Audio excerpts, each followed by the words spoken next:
Audio du livre Rien, c'est déjà tout. Chapitre 2, Décorporation. Grand A. Mes sorties astrales involontaires.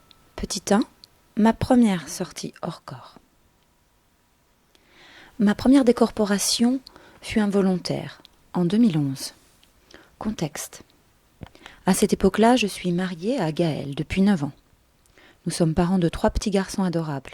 J'exerce un métier de créatrice et dirigeante d'entreprise grâce à un produit de puériculture que j'ai développé en faveur du respect de l'environnement. Mon quotidien est bien rempli et ma vie finalement plutôt banale me rend presque heureuse. Mon bonheur n'est pas complet à cause de 2 choses. Les soucis d'addiction de l'alcool de mon mari, pour lesquels je me bats, et ceux de son anamour, dont je tire une réelle frustration mais que je dénie et donc que j'occulte. Mon train-train est rythmé par les horaires d'école, les courses et mon entreprise qui prend une ampleur envahissante au cœur de notre famille. Ampleur proportionnelle à ma frustration. Afin de ne pas reconnaître et affronter le problème d'un amour de Gaël, je m'investis corps et âme démesurément dans mon travail. Je fais ainsi disparaître le problème sous une gigantesque couche de travail. Et là, ma première décorporation a lieu, la nuit du lundi 22 au mardi 23 août 2011. Vers 4 heures du matin. Je suis hors de mon corps physique. Mais tout est tellement réaliste que je n'en ai pas conscience. Je marche tranquillement, sans réaliser que mon corps physique, avec sa masse, sa densité et sa matière, n'est pas celui que j'occupe. Il s'agit d'un double. Je ne le réaliserai qu'au retour dans mon enveloppe corporelle réelle. Un retour qui va d'ailleurs être fulgurant. Je ne me suis donc pas rendu compte que j'étais hors de mon corps, tout simplement car tout est exactement comme si je m'étais relevée dans la réalité. Je ne vois aucune différence. Je suis consciente et lucide, mais inconsciente d'avoir quitté mon corps, puisque rien ne me permet de le déceler. J'étais couchée, je me suis relevée et je suis sortie dehors marcher un peu, sans raison et pas comme à mon habitude, puisqu'il est environ 3 heures du matin. Mais je ne m'en étonne pas, j'y vais sans réfléchir. À ce moment-là, certainement que mon âme sait où elle va. Elle semble déterminée et bien dans sa, entre guillemets, peau. Ou bien alors, si une pensée dans mon cerveau physique m'a donné une raison de me relever, elle ne s'est pas intégrée dans ma mémoire. Voilà le souvenir marquant et puissant que j'ai ramené. Je suis dans la rue, à quelques mètres seulement de mon domicile, où j'habite à l'époque avec mon mari et mes 3 fils donc. La ville baigne dans le crépuscule, les lampadaires sont allumés, je me retourne légèrement et vois ma maison qui dégage quelque chose de sombre, sa façade est grisée, presque verdâtre. L'ambiance est triste, glauque et humide. Puis soudain, la tension monte brutalement. Dans l'air, quelque chose de terrorisant me glace d'effroi, comme un signal d'alarme silencieux, ultra puissant, que quelque chose de vraiment très grave et très dangereux plane dans l'air. Le vent léger semble vivant et animé. Il me transmet des messages d'avertissement très forts, très forts, directement dans ma tête. Le message « Attention, ça ne rigole pas » cingle à l'intérieur de moi. Je me retourne et regarde à nouveau devant moi, et l'ambiance se radoucit tout aussi radicalement. Alors je reprends ma route, j'avance de quelques pas dans la rue, puis je sens que quelqu'un me tape sur l'épaule gauche. Je me retourne, je suis assez surprise, c'est un vieil ami à moi, Léon. J'adore ce type, il est charismatique, charmant, gentil, intelligent, drôle, toujours un comportement avenant, plein de culture. Il est habillé avec un vieux blouson noir qu'il ne quitte jamais depuis des années. Il me dit une phrase ou deux, c'est la seule chose dont je ne me rappellerai pas au retour dans mon corps, et avec un peu peur et honte, je lui réponds, comme pour me déculpabiliser, pour me justifier, « Non, moi, promis, j'évite toujours le chiffre 6. » Je me demande encore aujourd'hui pourquoi je lui ai répondu cela, parce que ce n'est pas le cas dans la réalité. Du moins, consciemment, pas le cas. Même si je connais la symbolique des chiffres et que celle du 6 est associée au diable, je n'ai jamais évité volontairement ce chiffre. À noter qu'à cette étape du pulse, je suis agnostique.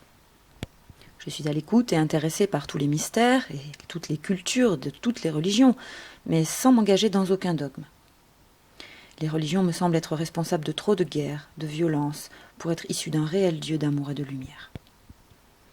Léon me répond d'un ton accusateur teinté de moquerie. « Mais tu n'as rien compris !» Avec le visage légèrement grimaçant, toujours séduisant, mais le regard ténébreux et dominant. Je n'ai pas le temps de réagir, les images s'enchaînent en flash à ce moment-là. Une voix asexuée, très douce et agréable, finit la phrase de Léon par « Toute la réponse est dans le chiffre 3 ». Et une image zoomée sur un grain de beauté que j'ai au centre du dos apparaît devant mes yeux, comme si j'avais une vue à 360 degrés, à cet instant, alors que Léon a disparu. Ce grain de beauté se trouve sur le chemin de ma colonne vertébrale, au centre de sa hauteur. Il est, c'est vrai, un peu atypique, assez large, ovale, en relief, avec quelques stries dessus et un halo foncé autour. Stries qui, d'ailleurs, peuvent largement faire penser à un scarabée. En parallèle, je sens encore derrière moi, une dernière fois, quelques fractions de secondes aussi puissantes qu'inoubliables, l'ambiance de la rue qui vibre hautement la peur, le danger, la mort, symbolisant un terrifiant et colossal danger. Comme une piqûre de rappel pour que je n'oublie pas l'avertissement. Je dois ressentir la plus terrible des peurs que l'on puisse ressentir à ce moment-là. C'est à couper le souffle, j'en pleurerai. Puis brutalement, je change complètement de décor, et je me retrouve en présence d'une lumière douce et incommensurable. Un large faisceau de 3 à 6 mètres de large, mais dont la hauteur et la profondeur sont insondables. De toute façon, je baisse les yeux, immobile, apaisée. Je n'essaie pas de voir sa source, comme si par instinct, elle m'inspirait le plus grand des respects. Je ne me pose aucune question, aucune pensée ne me parcourt à ce moment-là, rien. Je me sens juste, tranquille et en paix. Je tends mes 2 paumes à cette lumière, machinalement, naturellement. Puis je donne la main, à gauche comme à droite, à la lumière. Elle est impalpable, mais je la ressens intérieurement, elle est bienfaitrice. La voix agréable et asexuée qui m'avait parlé sur le plan précédent, lors du chiffre 3, lors du zoom sur mon grain de beauté, reprend et me dit « Il n'y a que 2 autres personnes au monde qui ont le même grain de beauté que toi. » C'était donc la voix de cette lumière que j'ai entendue juste avant. Je remarque que je suis sur un sol lisse, transparent comme du verre et plat, identique à une vitre très épaisse. Je me vois soudainement sur le bord du précipice où elle se termine. Je suis face au vide. Toujours l'esprit complètement vide, lui également. Aucune pensée ne me traverse. Quand, d'un coup, poussé dans le dos, je tombe. On vient de me renvoyer en direction de mon corps. Je ne suis qu'un seul élément minuscule, qu'une étincelle, et je parcours des millions de milliards d'années-lumière en quelques fractions de secondes. C'est à cette allure vertigineuse que je réintègre mon corps physique par les voûtes plantaires. La vitesse ahurissante de ce retour m'amène à ressentir une sorte de brûlure sous mes voûtes plantaires. Voici les détails des sensations de ce retour dans mon corps. Mon moi n'est qu'une boule concentrée d'énergie totalement inconsciente. C'est ainsi que je suis jetée dans mon corps, très violemment et d'une hauteur inimaginable. J'ai traversé dans cet état d'âme, pour une fois l'expression prend tout son sens, une distance irréelle en un temps inexistant. D'où la brutalité de l'entrée dans mon corps physique. À l'instant où j'infiltre mon corps si brutalement, la force et la vitesse me propulsent trop loin, trop fort. De ce fait, entré par mes pieds, je ressors carrément hors du sommet de mon crâne, et puis je balance ainsi, en ressortant par les extrémités, le sommet du crâne, les voûtes plantaires. Un petit moment. D'abord très fortement, je ressors complètement par chaque extrémité à chaque balancement, et n'ai aucune conscience de quoi que ce soit d'autre que du mouvement de balançoire, tellement les sensations sont incroyables et prennent toute mon attention. Puis de plus en plus doucement, jusqu'à être totalement stabilisée, comme une balançoire activée qu'on laisserait s'arrêter toute seule. Là seulement, après immobilisation totale, je reprends la totale conscience que je suis revenue dans mon corps physique. Et donc que je l'avais quitté. Un phénomène étrange encore commence dès cet instant. Mes voûtes plantaires vibrent intensément. C'est ineffable, un mélange de vibrations extrêmement fortes et de fourmillements inconnus, ni avant ni après ce jour-là, mais qui pourtant m'a bien été donné de ressentir.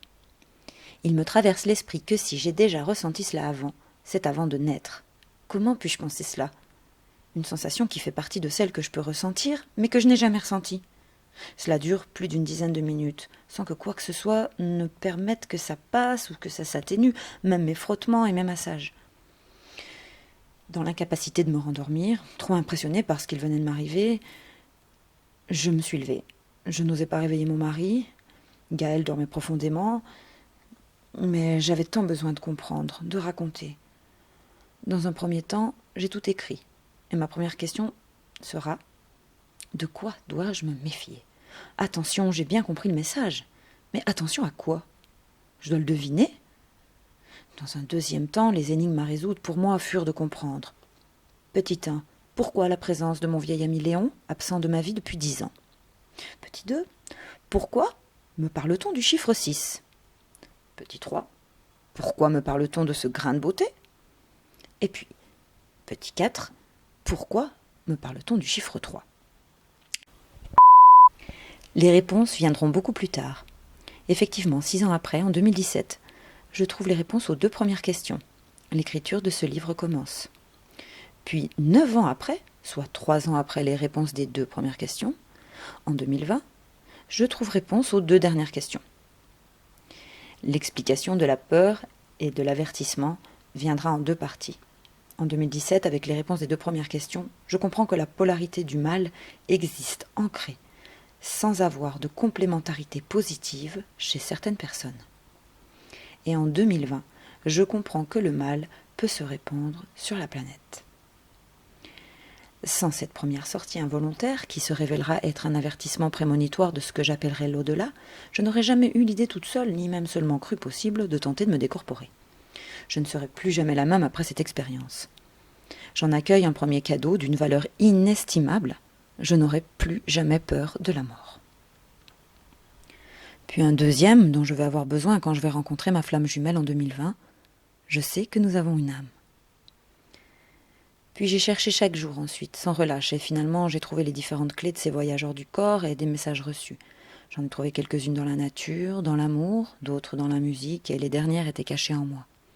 Léon est un ami que je n'ai pas revu depuis 10 ans. Il est bien loin dans mes souvenirs, et ne fait aucunement partie de mon quotidien en 2011.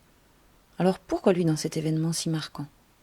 Je suis tentée de lui téléphoner le lendemain de cette sortie hors corps pour savoir si lui a également eu une nuit particulière, mais je n'ose pas. Il va me prendre pour une folle. C'est dommage, peut-être a-t-il aussi ressenti quelque chose. Il faisait partie de mon groupe d'amis d'adolescence dont il était très populaire. J'avais toujours admiré sa bienveillance apparente avec sa petite amie, Verlaine, une de mes meilleures amies encore aujourd'hui, 20 ans plus tard.